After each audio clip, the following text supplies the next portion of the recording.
Good morning to one and all. Myself J. Ashwini. I am pursuing 8th class.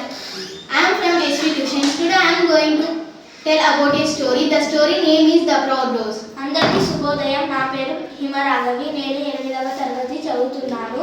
SV ట్యూషన్స్లో నేను చదువుతున్నాను. నేను చెప్పబోయే కథ పేరు ఒక గర్వమైన గులాబీ మొక్క. A rose was very proud of her beauty but unhappy to grow to next cactus. గులాబీ మొక్క చాలా అందంగా ఉండడం వల్ల దానికి చాలా గర్వం. The rose will insult the cactus every day. గులాబీ మొక్క ప్రతిరోజు తనని వెక్కిరిస్తూ ఉండేది. The cactus would remain quiet. కానీ ఎడారి మొక్క మౌనంగా ఉండేది. One summer there is no rain. The rose became a wind. ఎండాకాలంలో వర్షాలు పడవు కాబట్టి గులాబీ మొక్క ఎండిపోతుంది.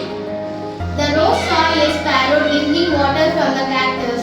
గులాబీ మొక్క ఎడారి మొక్క నుంచి పిచ్చుక నీళ్లు తాగడం చూసింది.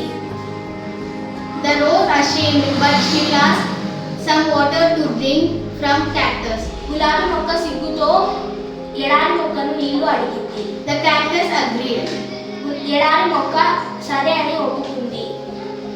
That time onwards they both become best friends.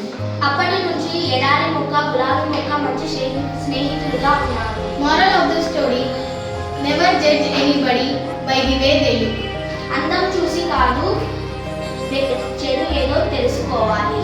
Thank you for giving this opportunity. ఈ అవకాశం ఇచ్చిన అందరికీ ధన్యవాదాలు.